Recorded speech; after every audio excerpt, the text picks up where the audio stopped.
alsa nyefolu fana mala ka ke o chugula tabtal flaku mo nyefolu doke fanganyama Dr. Showel kokala maigaye aka sigrola kunungo watikle na fintu ko nyamo ba mo ko chef d'état-major général des armées ale rafana nyefolu doke kledu dun horbuna kuma duma nyono kaw fedno sida mo sawa fagara dozo jala fedno ko sratela sida mo ko nya jira ka foko mutali ke dugu nyamo ko no sabula kul wala ka dozo semol mando chechen dugu hami kuma kan ne kuna funu kono sungolo koni baro bi sina mimbe talike batu watidu ani nyonde me wati fando jango suguru talika tadi nyogoma ko bi chugudi fanjo fana dagalendo anu kuma fana ka pedu ko keneka lewana ko ofu ninga ko mando ko dungudo timna jakuso kledu donc waro lamenila anya foti mimi talike bamanchia walo kalli hukumu konnana mura malifini tukuye wuli kajo doke yinno akuma chara kusube ma chama jira ka fako bingira sigdala mugo chama ka ko hukumu konnana nga flow ka tomi be wele ko tabtal pulaku olu kontra fa nyama Dr. Shugel ko kala mayga fe ninga nyafol doke angu ka nyamko do lamino ye Ibrahim Chokare an koni an ye bin yira premier ministre la a ka dɔn maliyɛnw ka dɔn fila bɛɛ tɛ jadisi filaya tɛ jadisiya ye an tɛ jadisiya dɔn an tɛ jadi o kan ka o kuma o man ka fɔ yɛrɛ parce que aujourd'hui ni y'a lajɛ u y'o de entretenir ka filaw bɛɛ kɛ jadisi alors que fila bɛɛ tɛ jadisi jadisi fɔlɔ ye Keyita de ye o fɔra o ah bon jadisi fɔlɔ ye Keyita de ye o fɔra Mali bɛɛ y'a mɛn mais ni u b'a fɛ Mali ka ja o kuma o kan ko bɔ u da maliyɛnw kɛ gouvernement tɛ fɛn fɔ maliyɛnw b'a fɔ gouvernement tɛ fɛn fɔ doso bɛ fagali kɛ maliyɛnw tɛ gouvernement tɛ fɛn fɔ Yusuf Toloba bɛ fagali kɛ maliyɛnw tɛ fɛn fɔ gouvernement tɛ fɛn fɔ filaw sɛgɛnna dɛ filaw sɛgɛnna jadisiw ye maa fɔlɔ minnu tɔɔrɔ minnu faga o ye filaw de ye alimamiw moriw dugutigiw u y'o bɛɛ de faga donc c'est pas possible il faut qu'on sorte de ça maa si tɛ maliyɛn ye ka tɛmɛ anw kan ni mɔgɔw min bɛ Mali fɛ ni maliyɛnw bɛ Mali fɛ an bɛ Mali fɛ an bɛ Mali kɔ mais ka fɔ anw ye jadisi an ma sɔn bi an ma sɔn ko donc fagaliba min bɛ kɛ u kan ka jija ko o fagaliba ni c'est que les tubaab appellent séparer avant de tuer les bons grains de l'ivraie maa jugu u k'o faga mais maa ɲuman minnu tɛ jadisi u k'u to yen mais ka bɛɛ gosi ni bɛrɛ kelen o man kan ka kɛ an y'o de f'u ye je crois que an ka kuma an bɛnna a ko a ka da yɛlɛlen don parce que a b'a fɛ ka kuma association baw minnu bɛ Mali bɛɛ la u b'a fɛ ka kuma u fɛ donc waati o waati ni an b'a fɛ ka kuma fɛ a bɛ kuma fɛ a ko a b'aw jaabi inchallah a diyara anw ye comme u ko enquête fagali min kɛra mura u ko enquête bina kɛ sɛgɛsɛgɛliw bɛ kɛ mais an kɔni tɛ kuma fɔ mais kuma minnu fɔra an ye n'u ye enquête kɛ u bɛna hali bi an ma sɔn ka fɛn min fɔra an ma fɔ anw y'a f'u ye dɔrɔn a fɔra ko ka bingani kɛ musow la bingani ma kɛ musow la mais ka fɔ mɔgɔw ma faga anw tɛ kuma fɛ comme u ko u bɛ enquête kɛ u ka enquête kɛ ñettu Ibrahim Chokari ale ka ñefolu klidu donc waro keneka kajira saga foko ni lahala klin hukumu konnana chef d'état-major général des armées ale ñefol doke hajira ka fo fini tugu wuli ka jomen ke kakira kele sharia o beleje labatulu hukumu kunan kalame donc temene mali sorosu intervention ke mura ay communiquer mais antenne muga mun kera yere antara mura amatan kun fɛ ay information de soro ki bora don soro ka men ko terroriste nyemo utu dalaje ronna ka opération planifiée contre catastrophe ou attaqué ani la population mumbe ka nyagata sigu uluka et puis un qui va soro abe population be ke mana an willa ka ta opération menée ka so suta hélicoptère là hélicoptère duru de fena la so suta hélicoptère ka ta jigi et puis an mo jigina dron commence ka kisse janga mo la donc mo fane combat engagé a combat jugara an rega mo do banala do sarala donc o de sababu la an du be nettoyer an mo bo munu tintala an yo mo no bo jama chela population toto e population munu siasabe munu akuludu eligoro kana no be bako an bara ka mo jure kele terroriste an bara ye kulu de kele an ya kibora me amata mura kata population civile fao mura bien depuis avec ni ga 100 ans ni nu ngobe yala la mura ama de la opération menée nya antara qui va jon de mamulu dans ma tamura ga ta population fa antaramura ga ta ju de fra oba an yɛrɛ ka baara mission kɔnɔna la ka jamana lakana ka jamanadenw lakana ani k'u ka bololafɛnw lakana an tɛgɛna mura o de kama sinon ma ta population fagali kama an b'a dɔn k'a fɔ ko an ka mission kunba kun ye ka population lakana de donc an tɛ se ka wuli population kama ni mɔgɔ fɛn fɛn y'o fɔ o ye juguya galon de ye u bɛ ka ta ka da an na pour que ka sɔrɔsiw tɔgɔ tiɲɛ depuis kalo 3 kalo 4 bɛɛ b'a dɔn mun bɛ ka kɛ Mali kɔnɔ bi sɔrɔsiw wulila an bɛ ka taa jugu ɲini fu u dogoyɔrɔ la ne bɛ fɛ ka mun fɔ armée Mali siya ko tɛ armée Mali la an tɛ siya ko tɛ armée Mali la armée Mali kɔnɔ siya bɛɛ b'a la donc siya bɛɛ b'an na hali minnu taara opération na i b'a sɔrɔ siya bɛɛ de b'a la donc an tɛ se ka wuli k'a fɔ k'an bɛ wuli siya dɔw kama k'a fɔ k'an bɛ t'o fɛn sunni o t'an ka o tɛ an ka kɛlɛkɛbolo ye quoi an ka kɛlɛkɛbolo ye sariya ye mun fɔ n'i ye kisɛ cana an bɛ kisɛ ci i la k'i faga ni bana ni marifa an b'i minɛ k'i di gendarmerie ma an y'o de kɛ nin opération de senfɛ dɔw fagara dɔw minɛna voilà an ye baara kɛ o cadre de la bon ne fɛ welekan mun bɛ ka simalenw mɛn k'a fɔ ko mɔgɔw k'u kɔlɔsi ka wuli ka jugugalon da ka da sɔrɔsiw la o tɛ fo bɛ ka essayer ka mɔgɔ instrumentaliser ka fɔ ko siyako kɛlɛ ni fɛn ninnu o tɛ l'armée malienne mun fɔ armée malienne ye kelen de siyako tɛ an ka armée malienne donc an tɛ se ka wuli siya dɔ kama an tɛ se ka wuli siyako dɔ mɔgɔ fɛn bɛ k'o information ninnu fɛ je pense que o ye jugalo de an ka kɔlɔsi o mɔgɔ ninnu dɔ la parce que bi in na jamana bɛ ka lafiya mun sɔrɔ an bɛ ka opération mun kɛ bɛɛ b'a dɔn an tɛ se ka taa baga mɔgɔ ma k'a fɔ ko i ye nin de an bɛ mɔgɔ caman minɛ mɔgɔw ko an bɛ mɔgɔw faga sibiliw faga an ye mɔgɔ dama mun minɛ k'u bila ou bien mɔgɔ dama mun minɛ ka na di justice ma n'u tilala ka bila ou bien mɔgɔ dama mun minɛ o ka ca kojugu o ka ca ni banna si an t'o si fɔ yɛrɛ mais ni nin fɛn sugu ninnu dɔw kɛra dɔrɔn dɔw bɛ profiter nin fɛn na an b'a dɔn jamana wɛrɛ mɔgɔw bɛ nin fɛn in kɔfɛ ka wuli ka armée malienne tiɲɛ mais ne t'o ko wɛrɛ dogo bɛɛ b'a dɔn mun bɛ nin bɛɛ b'a dɔn mɔgɔ bɛ nin fɛn kɔfɛ donc an k'an kɔlɔsi an ka jamana de don an bɛn an ye tenue don pour ka jamana lakana fɛn bɛ don a la an b'o de kɛ an tɛ yan kulonkɛ kama dɛ an bɛ jamana de lakana kama ni tɔw bɛ kulonkɛ la ka fɔ ni jamana in dafirila an bɛɛ de bɛ dafiri a fɛ an t'o la ni mɔgɔ fɛn ni marifa b'i bolo n'i y'i jɔ an ɲɛ an bɛɛ ka jamanaden de lakana n'i y'i jɔ an ɲɛ dɔrɔn an bɛ kɛlɛ an y'o de kɛ mura ta an bɛ continuer k'o de kɛ ka jamanadenw hakili sigi an bɛ yan o de kama an bɛ na ɲɔgɔn caman de bɛ kɛ n'an mɛn ka fɔ jugu bɛ yɔrɔ min na an ka kɛlɛ in kun yɛrɛ ye mun ye kɛlɛtigi kun ye mun ye ka wuli ka taa juguw ɲini o fɛn na an bɛna continuer o de fɛ parce que politique ye moyen d'a ma u ye hélicoptère san ka d'a ma u ye hélicoptère combat san ka d'a ma mun bɛ se ka tir kɛ radar b'an bolo drone b'an bolo mun b'an jɛ foyi t'an jɛ sisan. ne tun ye général de division Umar Jara ale ka ɲɛfɔliw ye Tiɲɛdugu Mariku commune na Ɲɔnɔ cercle kɔnɔna na a jira k'a fɔ sigidalamɔgɔ 3 fagara ye donso fɛ o dugumɔgɔw kɔni b'a la ka sigidalamɔgɔw maa caman kɔni b'a la ka Tiɲɛdugu ɲɛmɔgɔw jalaki sabula a jira k'a fɔ ko olu b'a la ka donsow de senkɔrɔma don an ka ɲɛfɔli dɔ lamɛn ka bɔ conseil communal dɔ da la.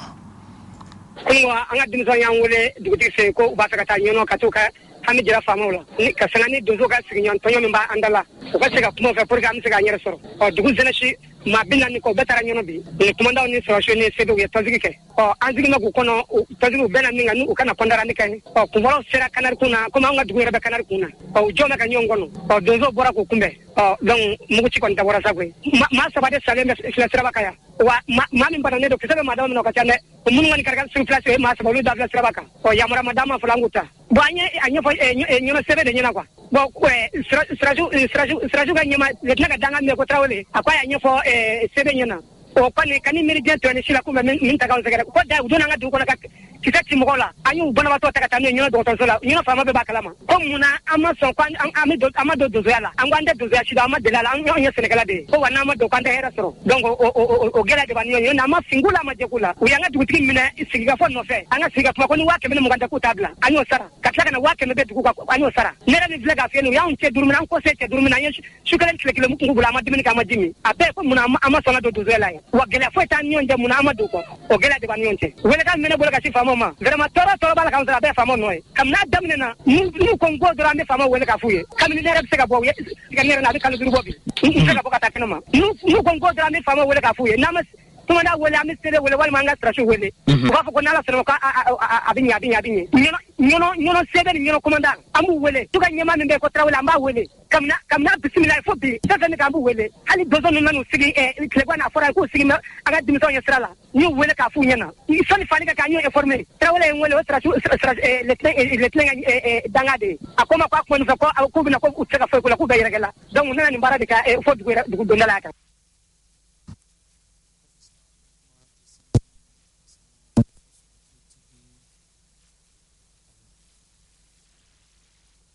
mouvement du 5 juin konona na hagla ko skilino singa kaja saka foko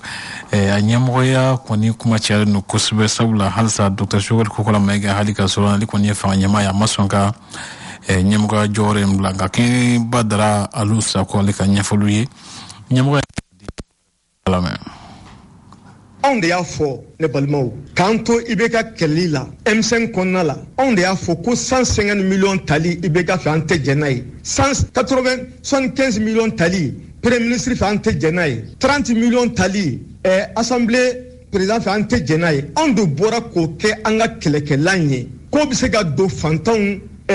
ka laɲiniw na k'o bɛ se ka so jɔ fantanw ye ko bɛ se ka dumuni sɔrɔ k'o di fantanw ma ko bɛ se ka ji sɔrɔ k'o di fantanw ma ko bɛ se ka kuran sɔrɔ k'o di fantanw ma bi an y'o fanga bi IBK ka fanga bi ka na an sen don IBK ka samaraw bɛɛ lajɛlen na k'an sigi an yɛrɛ tun bɛ fɛn fɛn min kɔn k'o bɛɛ di an yɛrɛ ma premier ministre toujours e bɛ ka 75 millions ta fɔnba ani mɔgɔ minnu bɛ yen n'u bɛ ka dɔɔni sɔrɔ ka du da bi olu bɛ bɔ k'u b'o justifier anw tɛ se ka sɔn o ma cogoya si la an b'a dénoncer forum kan k'o dénoncer bi ko forum bɛ gouvernement na parce que Bakari n'o ye forum président ko donna gouvernement na o t'a kɛ ko forum ka kɛ gouvernement ka démembrement dɔ ye koyi forum donna ni tourni min ye forum o tɛ se ka bɔ forum kɔ an ka texte ko an ye organisation de veille citoyenne de ye c'est pas parce que ko élément dɔ tara anw cɛla ko an ka texte k'an tɛ se ka baara kɛ n'an ka texte ye bilen hali sini an bɛ dénonciation de la wa an bɛ mun ɲini Bakari fɛ ale min bɛ bi ka taa forum tɔgɔ la gouvernement na forum bɛ laɲini mun ɲini ka jamanadenw ka mɔnɛ b'u la ka jamanadenw ale bɛ sisan nɔ fonction publique a tɔgɔ de emploi a k'a kɛ cogoya bɛɛ la emploi a b'o ministère de la an ka nɔ ye mun bɛ se ka forum kunkɔrɔta ale kan k'a fɔ bi ale ka sara a ye ale jɛra a kɔ pour que ka emploi dɔ créer hali denmisɛnnin dɔw ye olu ka se ka don baara la a kan ka dɔ bɔ a ka sara la pour que k'o fara mɔgɔ minnu ni foyi t'u bolo ka dɔ di olu ma premier ministre ale kan ka jɛ a ka 75 millions in kɔ président ale kan ka jɛ a ka 150 millions in kɔ parce que anw de y'a kɛlɛ kɛ k'a fɔ ko IBK ninnu bɛ k'o kɛ k'an tɛ jɛn n'o ye bi aw bɛ na dɔrɔn ka taa don o bɛɛ suma la k'o bɛɛ ta k'o kɛ aw kun ko jamanadenw kana kuma ko non ko parce que aw de bɛ an de bɛ fanga la bi M5 de bɛ fanga la mɔgɔ kana kuma bilen a banna mɔgɔ si kana kuma bilen bon an bɛ 5 ans de kɛ an bɛ san 5 de kɛ nin ko la sa ka nin avantage ninnu ta k'o kɛ anw kun vraiment fantanya kun digira anw na kojugu donc a y'a to an fana ka dɔ ta a ma k'o ye sa wa non an y'a fɔ de k'anw ye fasoden sɛbɛw de ye fasoden minnu bɛna bɔ ka faso in ka fasodenw ka hɛrɛ s'u ma an ye kɛlɛ kɛ o de kama ka IBK bɔ yen n'o tɛ dɔrɔn ne ye tɛ kun de la an ye kɛlɛ kɛ ka IBK bin mun na quoi ne tɛ a kun foyi de la an bɛ taabolo min ka bi n'an ma nin yɛlɛma ne ye tɛ kun foyi la an ka kɛlɛ in na ka IBK bin ne tɛ kun foyi la a la.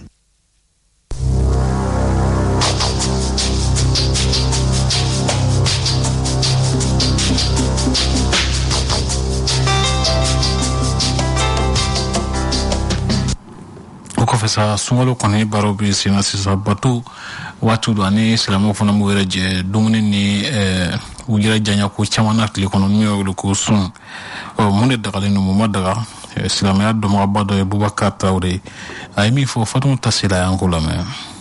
Fɛn maɲi ka kɔn sunkalo ɲɛ o si maɲi sunkalo kɔnɔ i n'a fɔ ngalontigɛ kɔrɔfɔli namara haramu filɛli haramu lamɛnli misigi dɔnkili ninnu ya kɛra television a kɛra radio a kɛra telefɔni ye min ka ɲi kuranɛ kalan kuranɛ lamɛn n'a fɔ mɛ kuma ɲuman fɔ kuma ɲuman lamɛn o n'a ɲɔgɔnna ninnu toujours fɛn haramu ye silamɛya la ka kɔrɔlen n'i y'o kɛ sunkalo kɔnɔ sɔn o juru bɛ doublé de n'i ye misigi lamɛn sunkalo kɔnɔ o juru bɛ doublé n'i ye kɔrɔfɔli kɛ o juru bɛ doublé min yɛrɛ ka jugu n'a bɛɛ n'i ma sɔn sunbaliya de ka jugu n'a bɛɛ alakira ko sala ko ni mɔgɔ y'i kɛlɛ sunkalo la o y'i nɛni k'i k'a fɔ a ye ko ni sunni don k'i kana n'i ta sara o b'a yira ɲɛ bɛ sun tulo bɛ sun da bɛ sun sen bɛ sun bolo bɛ sun c'est-à-dire pour que i k'a faamu dɔrɔn silamɛya la fɛn kun ye haramu ye ka kɔrɔlen sunkalo kɔnɔ o kelen de ye haramu ye bon ni min farati barajiw bɛ doublé cogo min na jurumu fana bɛ doublé ten de yaya ala k'an bɛ sababu ma inshallah i b'i ta kɛ kuranɛ lamɛn ou bien tafsir lamɛn n'a ɲɔgɔnna ni wajuli lamɛn min b'i surunya ala la quoi ni b'i ta kɛ kana fɛn tɔn filɛ ou bien filimu kuntan ninnu wali cɛw ni walimuso bɛ ɲɔgɔn embarasser a la olu n'a ɲɔgɔnna ninnu i bɛ ɲɛ lataga dɔrɔn k'i kolo lataga dɔrɔn i m'a faamuya. Ko fɛsa ka jira k'a fɔ ko sunkalo kɔnɔna na i b'a ye sukaro kɔni bɛ di mɔgɔw bɛ sukaro di ɲɔgɔn ma kosɛbɛ yala jagoya de don wa walima ŋaniya ɲuman jira yɛrɛ de don n'a jari i b'a kɛ Mariam Kɔnate ɲini don ka ko kan ko lamɛn. Laada don Mali kɔnɔ sukaro o ka taa di buraw ma sunkalo fɛ fɛn min don a bɛ bonya karama ani bɛn kofɔ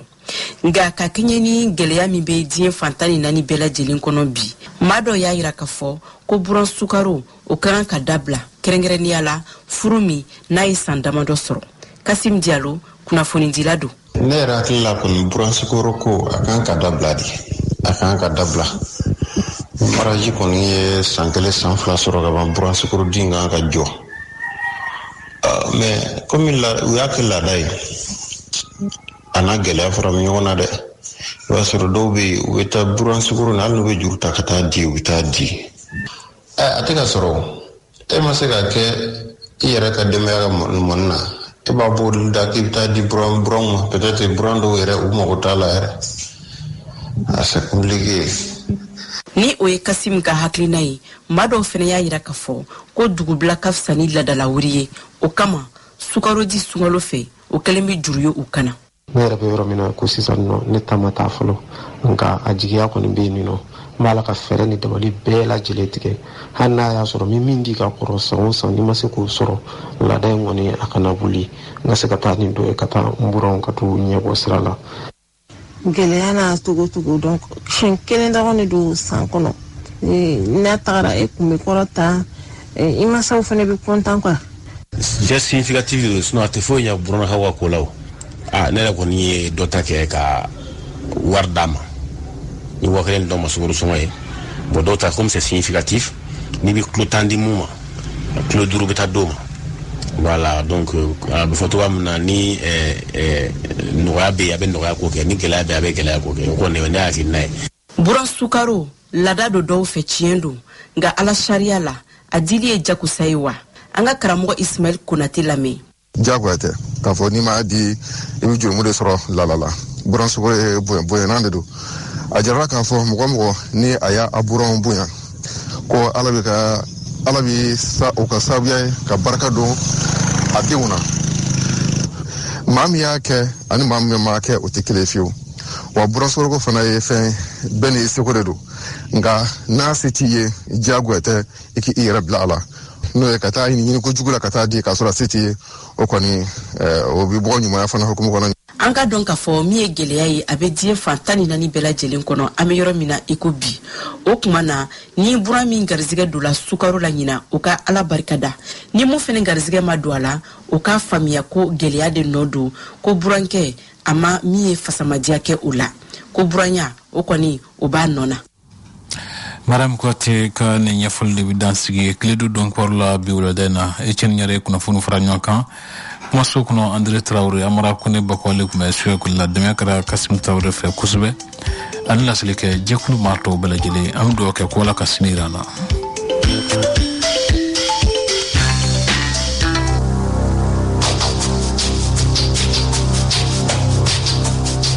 au bora kanin